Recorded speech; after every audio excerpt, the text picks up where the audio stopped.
सत श्री अकाल, तुसीं देख रहे हो स्काई न्यूज़ पंजाब ते मैं हाँ साहिल ते लैके हाजिर हाँ जी। इस वेले दी सब तो अहम खबर लैके राजा वड़िंग, पंजाब के ट्रांसपोर्ट मंत्री राजा वड़िंग अते दिल्ली के CM अरविंद केजरीवाल की मीटिंग नूं लैके, जिद्दां कि राजा वड़िंग पहलां भी अरविंद केजरीवाल दे नाल मीटिंग करन दे लई दिल्ली गए सन। उस तो बाद अज सवेरे अमृतसर पहुंचे सन ते अज अमृतसर पहुंचदियां ही जिहड़ा है पहले तो राजा वड़िंग ने वेट की, उस तो बाद दिल्ली के CM अरविंद केजरीवाल दे नाल मीटिंग की। इस मीटिंग के दौरान पंजाब के ट्रांसपोर्ट मंत्री राजा वड़िंग ने अरविंद केजरीवाल दे नाल जिहड़ा बसां दा मुद्दा है, जिहड़ा सरकारी बसां ने जो कि एयरपोर्ट तक नहीं जा पांदियां, उस दे बारे गलबात की ते नाल ही नाल जिहड़ियां प्राइवेट बसां जिहड़ियां एयरपोर्ट तक पहुंच जांदियां ने, दिल्ली एयरपोर्ट तक जांदियां ने, उस दे बारे गलबात की। ते इस दौरान जिहड़ा है अरविंद केजरीवाल भी राजा वड़िंग नूं इह कहंदे नज़र आए कि जो चीज़ां कल राजा वड़िंग ने कल दस्सिया सी, जो वतीरा उन्हां दे नाल अरविंद केजरीवाल CM हाउस के बाहर जिहड़ा वतीरा उन्हां दे नाल होया, उस दे बारे भी राजा वड़िंग जिहड़ा अरविंद केजरीवाल दे नाल गलबात करदे नज़र आए। ते अरविंद केजरीवाल ने भी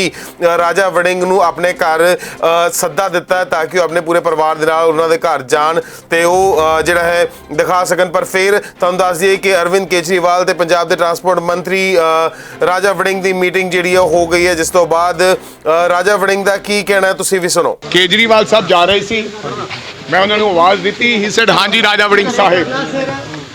नाल ही उन्होंने कहा कि मैं तो आपका ऊपर 1 घंटे से इंतज़ार कर रहा था।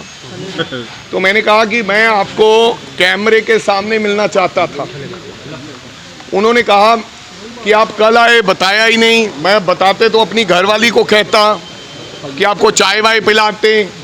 तो मैंने कहा कि किसी ने बताया नहीं कि 6 घंटे से यार मैं दोबारा दूंगा यार, तू जाता यार इतना गल ना कर। सर लाइव जा रहे थे यार कुछ तो।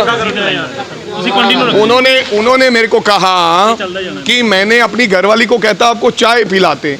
मैंने बोला 6 घंटों से मैं एक पुलिस के उसके नीचे बैठा रहा, क्या किसी ने बताया नहीं? किसी ने चाय नहीं पूछा? आप आए, आपका कोई इधर उधर संदेश लेकर आए राजा वड़िंग के घर, तो मेरा फर्ज बनता उनको चाय खाना खिलाकर भेजूं कि वहाँ नहीं। कहता आप भी जब मैं नहीं था वहाँ आए, सिद्धू साहब भी तब आए। मैंने बोला अब मेरे को पता चला अब यहाँ है तो मैं यहाँ आ गया, मैं कोई दिखावा करने नहीं गया। तो उन्होंने ये बात मानी, उन्होंने कोई नहीं कहा जैसे इनके लोग कहते हैं। कल डिप्टी चीफ मिनिस्टर कह रहे थे कि वो बसें चल नहीं रही, इनके पास परमिट नहीं है। भगवंत मान कह रहा है टैक्स नहीं है। दिल्ली में टैक्स है ही नहीं है। अगर हमारी बस जाएगी उसके ऊपर कोई टैक्स नहीं है, राजस्थान की बस आएगी कोई टैक्स नहीं है। पहले तो इनको पता ही नहीं है कि मामला क्या है। मैंने कहा कि कंट्रैक्ट कैरेज पे बादलों की बसें चलती हैं, क्या आपको वाकफियत है? तो उन्होंने कहा, मैंने बोला 13 चिट्ठियां लिखी आपने, एक का जवाब नहीं दिया, कुछ नहीं बोले।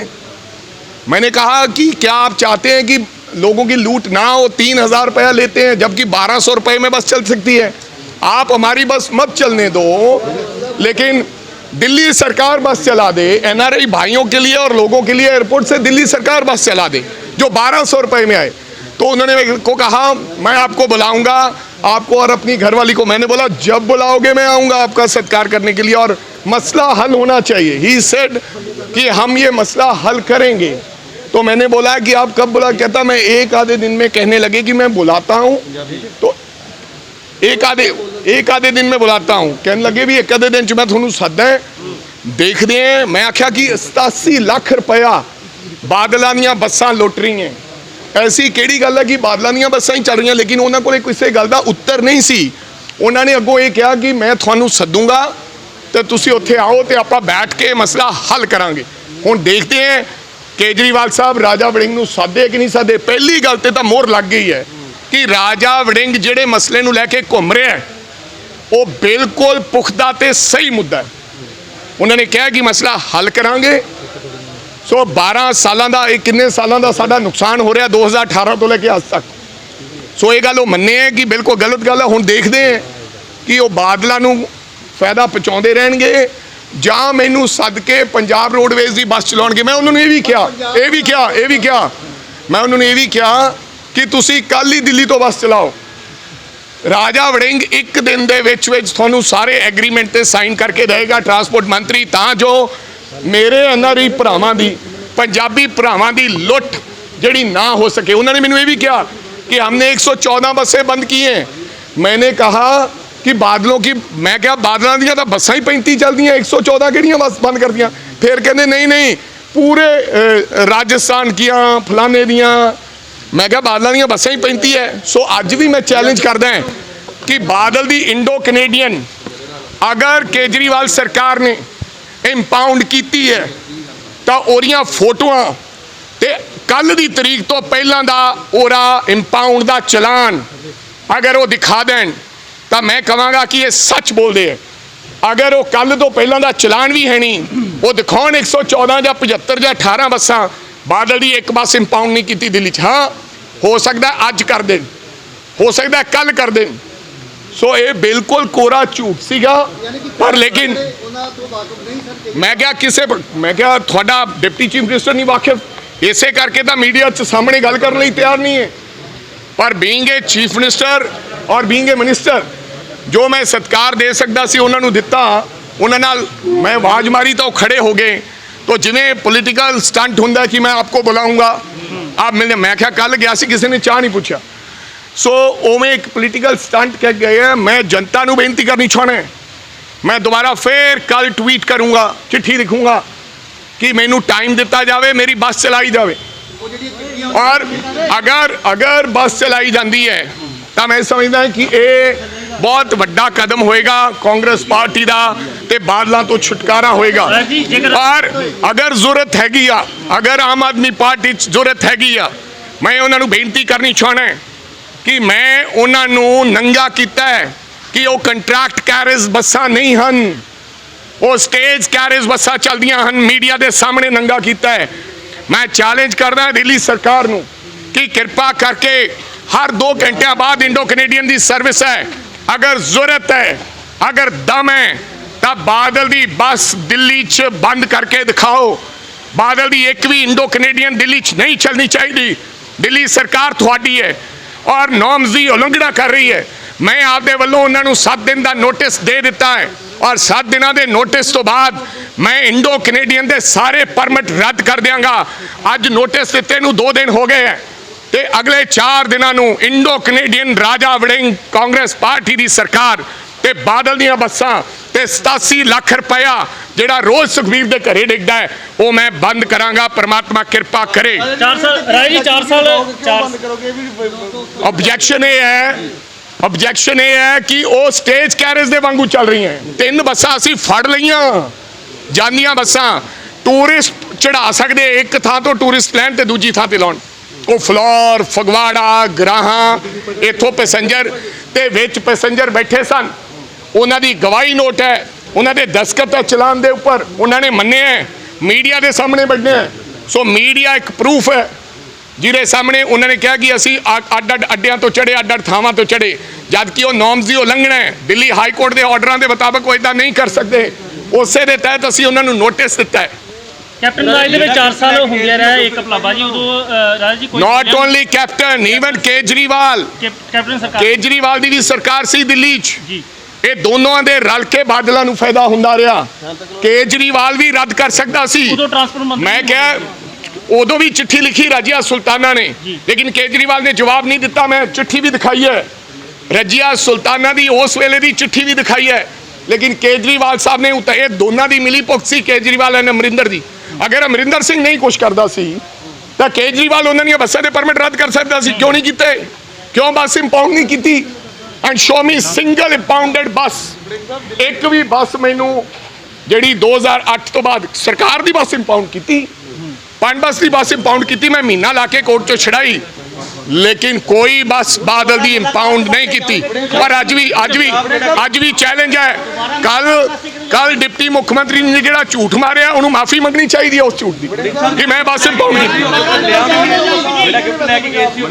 गिफ्ट मेरे बंदे और दूसरे बंदे फड़ी खड़े कहते लिया नहीं है। तो जी दिल्ली रोडवेज दियां साड़ियां ISPT तक बस अड्डा तक साड़ियां बसां जा रही हैं। रात चैकिंग तो की है भाई, तू देखा होना। दिल्ली रोडवेज कोई बस नहीं चला रहा, वो इस करके नहीं चला रहा कि मिली भुगत है। जब केजरीवाल 10 बसां एयरपोर्ट तो नहीं चला सकते। मैं 1000 रुपए की गारंटी देता हूँ, मैं ये कर दूंगा, मैं वो कर दूंगा। ਤੇ ਦਿੱਲੀ ਸਰਕਾਰ ਨੂੰ ਐਨਆਰਆਈ ਭਰਾਵਾਂ ਵਾਸਤੇ, 에ਅਰਪੋਰਟ ਦੇ ਲੋਕਾਂ ਵਾਸਤੇ, ਪੰਜਾਬੀਆਂ ਵਾਸਤੇ 15 ਬੱਸਾਂ ਚਲਾ ਦੇਣੀਆਂ ਚਾਹੀਦੀਆਂ ਜਿਹੜੀਆਂ 1100 ਰੁਪਏ ਚ 에ਅਰਪੋਰਟ ਤੋਂ ਲੈ ਕੇ ਤੇ ਛੱਡ ਕੇ ਜਾਣ। ਆਈ ਐਮ ਨਾਟ ਸੈਟ ਨੋ, ਮੈਂ ਕਿਉਂ ਸੈਟੀਸਫਾਈਡ ਹਾਂ? ਮੈਂ ਕਿਹਾ ਸੀ ਪਬਲਿਕ ਦੇ ਸਾਹਮਣੇ ਗੱਲ ਕਰੋ, ਚਰਚਾ ਕਰੋ। ਉਸ ਗੱਲ ਤੋਂ ਕੇਜਰੀਵਾਲ ਸਾਹਿਬ ਭੱਜ ਗਏ ਹੈ।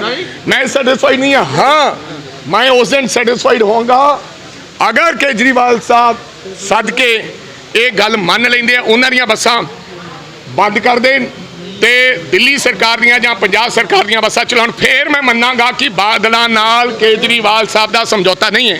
ਕੈਮਰੇ ਦੇ ਸਾਹਮਣੇ ਕਿਉਂ ਨਹੀਂ ਆ ਰਹੇ ਕੇਜਰੀਵਾਲ ਸਾਹਿਬ? ਇਹ ਤਾਂ ਤੁਸੀਂ ਦੱਸੋ, ਤੁਹਾਡੇ ਸਾਹਮਣੇ ਆਵਾਜ਼ਾਂ ਮਾਰਦੇ ਰਹਿ ਗਏ, ਭੱਜ ਕੇ ਦੱਸ ਦੇਣ। ਭਾਈ ਜੀ ਮੇਰੀ ਬੇਨਤੀ ਹੈ ਪੱਤਰਕਾਰ ਸਾਥੀਓ, ਮੁੱਦੇ ਦੀ ਗੱਲ ਕਰੋ। ਇਹ ਜਿਹੜਾ ਮੁੱਦਾ ਹੈ ਕੱਲ ਨੂੰ ਗੱਲ ਕਰਾਂਗੇ, ਅੱਜ ਮੁੱਦਾ ਬਹੁਤ ਵੱਡਾ ਹੈ। ਕੇਜਰੀਵਾਲ ਦੀ ਧਮਕੀ ਦਿੱਤੀ ਜਾ ਰਹੀ ਹੈ ਜੀ। ਤੁਸੀਂ ਛਾਪੇਮਾਰੀ ਜਦੋਂ ਕਰਦੇ ਹੋ ਤਾਂ ਜ਼ਿਆਦਾਤਰ ਡਰਾਈਵਰ ਜਾਂ ਕੰਡਕਟਰ ਜਿਹੜੇ ਝੂਠ ਬੋਲਦੇ ਨਜ਼ਰ ਆਉਂਦੇ ਕਿ ਰਸਤੇ 'ਚ ਸਵਾਰੀਆਂ ਨਹੀਂ ਬਿਠਾਈਆਂ, ਕੀ ਉਹ ਕਾਰਵਾਈ ਦੇ ਦਾਇਰੇ 'ਚ ਆਉਣਗੇ? नहीं, ड्राइवर कंडक्टर बेचारे गरीब लोग हैं, वो बेचारे रोजगार रोटी पीछे काम करते हैं। मैं उन्होंने कोई कार्रवाई नहीं करूंगा। हाँ, लेकिन उन्होंने बयान नोट कर ले जाते ਕੇਜਰੀਵਾਲ ਵੱਲੋਂ ਸਰ ਮੀਟਿੰਗਾਂ ਕੀਤੀਆਂ ਜਾ ਰਹੀਆਂ ਪੰਜਾਬ ਦੇ ਵਿੱਚ, ਗਰੰਟੀਆਂ ਦੇ ਗਰੰਟੀਆਂ ਕੀਤੀਆਂ ਜਾ ਰਹੀਆਂ, ਕਿੱਦਾਂ ਦੇਖ ਰਹੇ ਹੋ? Thank you. ਕੇਜਰੀਵਾਲ सब झूठ, सब फ्रॉड। जाके देखे हो केजरीवाल साहब केड़े कमरे सुते 25,000 रुपया। सुनो सुनो सुनो सुनो 25,000 रुपया कमरे का बिल होएगा, कला बिल, रोटी पानी का अड। कहते लंच भी इत्थे रखा है कि लंच किसी वर्कर के घरे खादा नहीं जा सकता। इस तो बाद 12:30 1 बजे फिर वापस आना है, लंच करके फिर जाना है। ये आम आदमी पार्टी है, एक खास व्यक्ति है कि भगवंत मान साहब पग बन के कार च लोगों को मूर्ख क्यों बनाने हो? ਤੁਹਾਡਾ ਜਿਹੜਾ ਬਿਗ ਬੌਸ ਹੈ, ਜਿਹੜਾ ਆਮ ਆਦਮੀ ਪਾਰਟੀ ਦੀ ਗੱਲ ਕਰਦਾ ਹੈ, ਉਹ ਇੱਕ 5 ਤਾਰਾ ਹੋਟਲ ਦੇ ਵਿੱਚ ਇਹ ਕਿਸੇ ਗਰੀਬ ਨੂੰ ਦਿੱਤਾ ਜਾਂਦਾ। ਜੇ ਰੋਟੀ ਖਾਣੀ ਹੈ ਤਦ ਪੈਸੇ ਕੇਜਰੀਵਾਲ ਸਾਹਿਬ ਨਾਲ ਲੱਗਣਗੇ। ਕਦੇ ਮੁੱਖ ਮੰਤਰੀਆਂ ਨਾਲ ਖਾਣ ਦੀ ਰੋਟੀ ਵਾਸਤੇ ਕਿਸੇ ਬੰਦੇ ਨੂੰ ਪੈਸੇ ਦੇਣੇ ਪੈਣਗੇ? ਇਹ ਚਲਾਇਆ ਸੀ ਇੱਕ ਫੈਸ਼ਨ, 1000 ਰੁਪਇਆ ਪਲੇਟ, ਮੁੱਖ ਮੰਤਰੀ ਦੇ ਨਾਲ ਖਾਣਾ ਖਾਓ। ਜਿਹੜੇ ਬਲੈਕ ਲਿਸਟਡ ਕੀਤੇ ਹੋਏ ਨੇ ਕੱਚੇ ਮੁਲਾਜ਼ਮ, ਉਹਨਾਂ ਨੂੰ ਕਿਦੋਂ ਤੁਸੀਂ ਕਰਦੇ? ਮੈਂ ਕਹਿ ਰਿਹਾ ਕਿ ਫੋਕਸ ਔਨ ਵਨ ਥਿੰਗ, ਕੱਚੇ ਮੁਲਾਜ਼ਮਾਂ ਦੇ ਬਾਰੇ ਕੱਲ ਗੱਲ ਕਰਾਂਗਾ। ਅੱਜ ਟਰਾਂਸਪੋਰਟ ਦੀ ਗੱਲ ਹੈ। ਸਰ ਰਿਕੁਐਸਟ ਹੈ ਸਰ ਤੁਹਾਨੂੰ ਈਮੇਲ ਵਾਸਤੇ, ਖਾਸ ਤੌਰ ਤੇ ਵਾਸਤੇ ਪੰਜਾਬ ਰੋਡ ਦੇ ਉਮੀਦ ਹੈ ਭਰੋਸਾ ਅੱਜ ਤੱਕ ਕੇਜਰੀਵਾਲ ਨੇ ਜੋ ਕਿਹਾ ਉਹਦੇ ਤੇ ਖਰਾ ਨਹੀਂ ਹੋ। ਕੇਜਰੀਵਾਲ ਸਾਹਿਬ ਨੇ ਇਹ ਗੱਲ ਕਹੀ ਸੀ, ਮੈਂ ਮਜੀਠੀਆ ਨੂੰ ਫੜ ਕੇ ਅੰਦਰ ਦੇਵਾਂਗਾ, ਮਜੀਠੀਆ ਨੂੰ ਫੜ ਕੇ ਅੰਦਰ ਦੇਵਾਂਗਾ। ਲੇਕਿਨ ਕੇਜਰੀਵਾਲ ਨੇ ਮਜੀਠੀਆ ਤੋਂ ਮਾਫੀ ਮੰਗੀ ਤੇ ਹੁਣ ਉਹਨੂੰ ਜੀ ਕਹਿ ਰਿਹਾ। ਕੇਜਰੀਵਾਲ ਸਾਹਿਬ ਇਹਨਾਂ ਨਾਲ ਰਲੇ ਵੇ ਹੈ। ਕਹਿੰਦੇ ਸੀ ਮੈਂ ਸਰਕਾਰੀ ਬੰਗਲਾ ਨਹੀਂ ਲਊਂਗਾ, ਸਰਕਾਰੀ ਕਾਰ ਨਹੀਂ ਲਊਂਗਾ। ਮੈਂ ਆਮ ਵਿਅਕਤੀ ਹਾਂ, ਅੱਜ ਹੋਟਲਾਂ 'ਚ ਰਹਿ ਰਹੇ। ਧੰਨਵਾਦ।